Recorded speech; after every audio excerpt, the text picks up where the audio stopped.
Who wins, polar bear or hippo? It's not even close.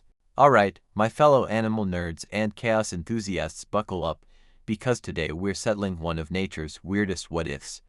What happens when the king of the frozen north throws paws with the heavyweight bouncer of African rivers? Yep, it's polar bear versus hippo, the snow assassin versus the toothy water bulldozer, and trust me, this matchup is like watching a UFC fighter try to body slam a refrigerator ... that bites back. Now before you scream, but the polar bear is an apex predator. Yeah, true. But apex means top of your ecosystem, not can take on every angry bathtub on legs with tusks. I've spent years in the field watching animals in their natural habitats, and I've got to say polar bears are terrifying, but hippos make you rethink your life choices. Stick around, because we're breaking down size, weapons, tactics, and more, and I promise, by the end of this video, you'll never look at a hippo the same way again. And you'll probably want one as a security guard. Let's get into it. Size and strength, frosty fury versus chunky chaos. Let's start with the basics, size and raw physical power. Because when two beasts throw down, the tail of the tape matters. The polar bear, built for brutality and ice slides. The polar bear is basically a snow-covered linebacker with murder mittens. Adult males clock in at around 900 to 1,200 pounds, and when they stand up, they can reach 10 feet tall.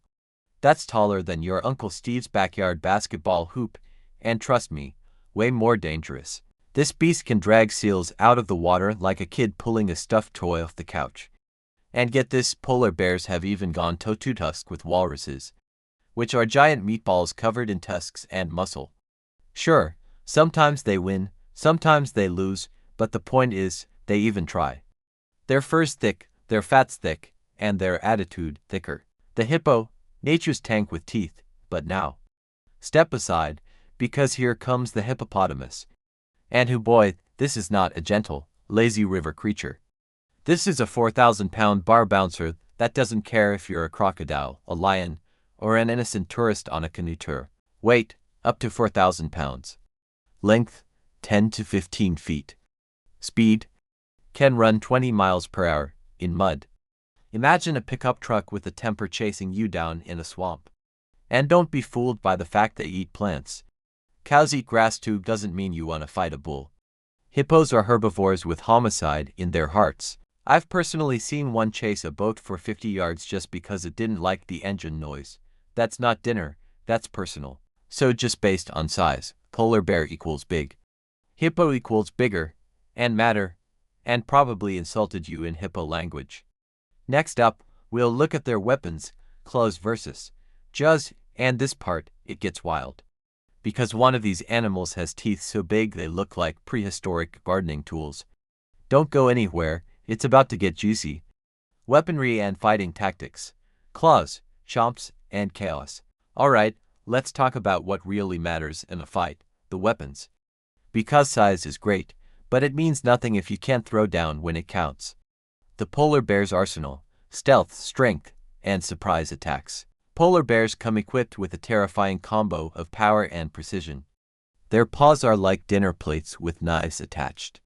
Each paw swipe can tear through thick blubber like it's wrapping paper at a kid's birthday party.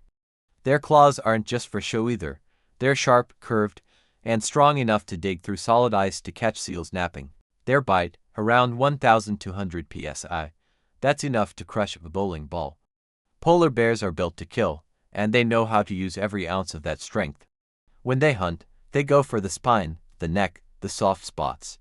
They don't waste time, they're smart, calculated, cold-blooded in every way. But here's the catch, all that works perfectly in the Arctic. In the wild, they rely on stealth, icy terrain, and surprise. And while they've taken on walruses, those are usually smaller than hippos and often already exhausted from swimming. A hippo in its prime is another story. I've seen footage of a hippo snapping a crocodile in half like a breadstick. That's not exaggeration. That's Wednesday for a hippo. They don't need claws. They don't wrestle. They chomp, crush, and bulldoze their way through any problem. Lions don't mess with them. Crocs steer clear. Even elephants give them space at the watering hole. And unlike the polar bear, the hippo fights every day. It's not hunting seals in silence. It's battling for territory, mates, and respect in the most aggressive neighborhood in Africa. The hippo isn't just dangerous, it's battle-tested. When it comes to weapons, the polar bear brings a sharp, calculated toolkit to the table. But the hippo brings a sledgehammer and just starts swinging. No finesse, no strategy, just raw, unfiltered destruction. So who's got the edge here? It's the hippo. The bear may land a few swipes, but the moment it gets within range of those jaws, it's game over. Think of it like a boxer with great technique walking into the path of a wrecking ball. Next, we'll break down the actual fight. What happens when these two finally square up? Spoiler, it's not exactly a Hollywood underdog story.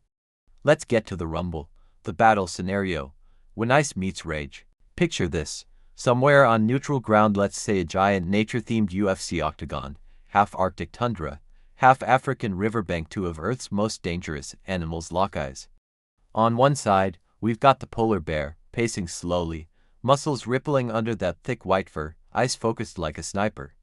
On the other side, the hippo stomps in like it owns the place, nostrils flaring, jaws flexing, looking for something to obliterate.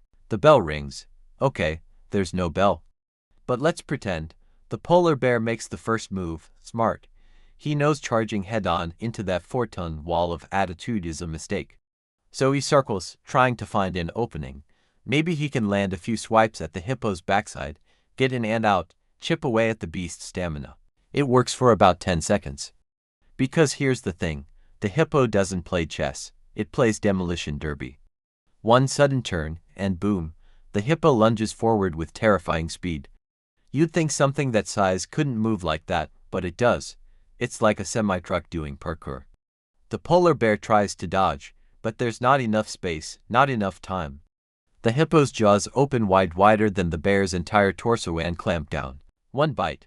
That's all it takes to end the fight. The bear roars, but it's too late. Bones crack, fur flies.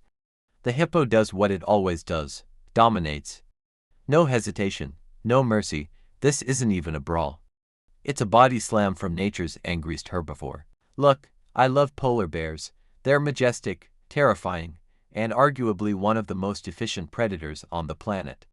But in a one-on-one cage match with the hippo, they're out of their element, literally and figuratively.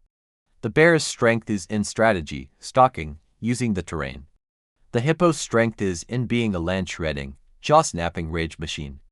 And this fantasy fight, it's like putting Batman in a cage with the Hulk and expecting logic to win. So next time you're at the zoo and you think, "Aw, that hippo looks so chill," just remember it's not chill. It's choosing not to ruin your afternoon. Stay curious, stay wild, and please, never challenge a hippo to anything, not even a staring contest. Let's take a moment to really appreciate how wild this matchup is. You've got the polar bear, the undisputed king of the Arctic, a creature that can smell a seal under 3 feet of ice and has paws the size of dinner plates. This guy isn't just tough, he's precision engineered for survival in the most unforgiving place on Earth. But then there's the hippo, Mother Nature's middle finger to logic. You see, most people think of herbivores as passive plant-munching background characters in the animal kingdom. The hippo says not today. It has the temperament of a rhino on espresso, the jaw power of a steel trap, and the ability to sprint faster than most humans, even in knee-deep water. That's not an animal, that's a living bulldozer with a bad attitude.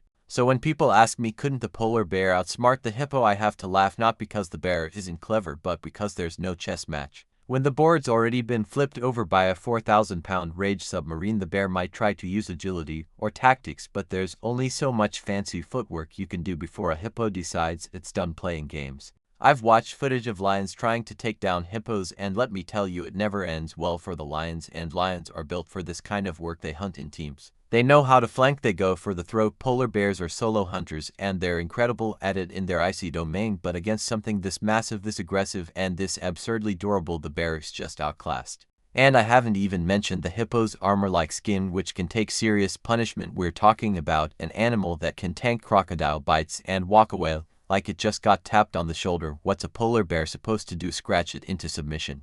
Now don't get me wrong, if this fight took place in the Arctic on ice and snow with sub-zero temperatures, the hippo might have a rough time just staying upright, but in any neutral or warm environment, this isn't a contest, it's a countdown.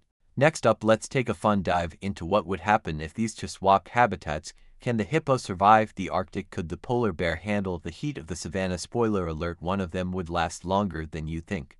Now here's the question everyone really wants answered. What if you were in the mix? Let's say you're hiking somewhere you absolutely shouldn't be. Maybe you're in the Arctic with a GoPro and a false sense of confidence. Or you're on a safari thinking, hey, I saw a hippo once in Madagascar. How bad could it be? Let me make this crystal clear. Both of these animals can ruin your entire day, and then some. Let's start with the polar bear. People think of them as big white teddy bears with sad eyes from climate change documentaries. Yeah, no. A polar bear is not sad, it's hungry. And when it sees you, you're just calories wrapped in Gore-Tex. These bears have been known to stalk humans for miles, not charge. Not bluff, stalk. Like a horror movie villain with fur. And get this, in polar bear territory, there are entire towns in northern Canada and Greenland that leave their doors unlocked, not for safety, but so people being chased by a bear can dive in and slam the door shut. That's not wildlife. That's a walking emergency. Now hippos, oh boy, you think you're safe because you're in a boat.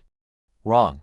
Hippos capsize boats for sport. In fact, they kill more humans in Africa every year than lions, elephants, crocodiles, and sharks combined.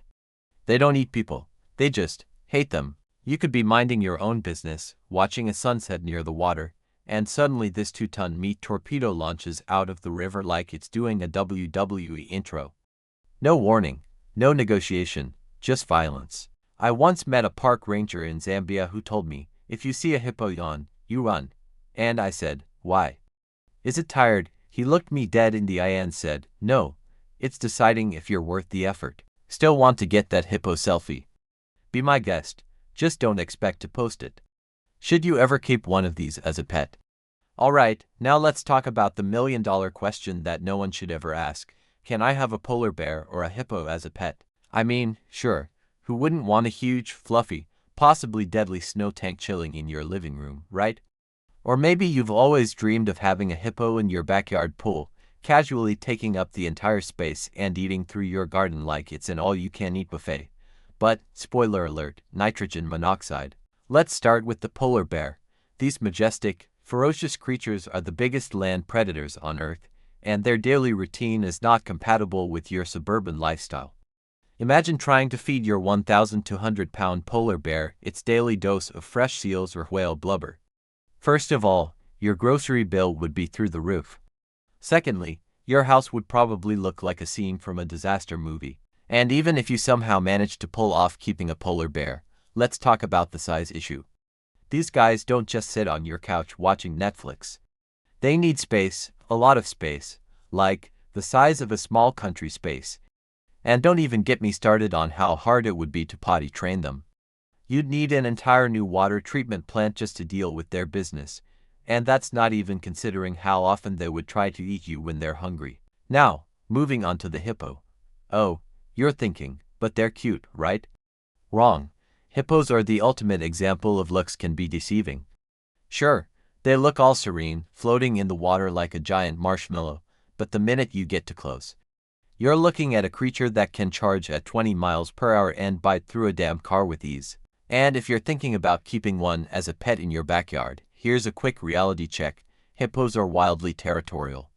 If they don't like the way you look, or if you're standing too close to their personal space, they won't hesitate to come at you full speed. It's not a pet thing, it's a don't mess with me thing. Besides, do you really want a pet that can destroy a fence, trample your car, and flatten your house while you're on vacation? I didn't think so. So, while it's fun to imagine having a polar bear or a hippo as a pet, let's just leave these animals in the wild where they belong. Trust me, your neighborhood will thank you.